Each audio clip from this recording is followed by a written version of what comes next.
అంతమంది 16,000 మంది కుమార్తెలను రాజకుమారులను వాడు చెరపట్టి విడిపించి, చెరపట్టిన వాడిని నరకాసుని చంపి పత్నులుగా గ్రహించనని రాసినారు.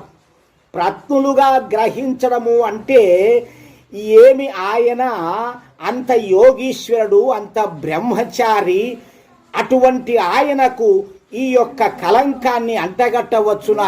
ఏమాత్రం సిగ్గు లజ్జ కూడా లేకుండా ఈ కవులు రాశారు. భాగవతాన్ని ఎవరైనా ఏమైనా ఖండన చేస్తే గుండెలు బాదుకుంటారు ఈ పండితులు, కవులు అందరూ కూడా. కానీ ఇటువంటి చెడు రాతలు రాసి కృష్ణునికి 16,000 రాకుమార్తెలను తెచ్చి కామవాంఛను తీర్చుకొనుటకై అంతఃపురమున ఉంచుకున్నాడు అని చెప్పాడు. కృష్ణుడు నరకాసుని చంపి వారందరినీ చెర నుండి విడిపించి తన అంతఃపురములో ఎందుకు పెట్టుకుంటాడు?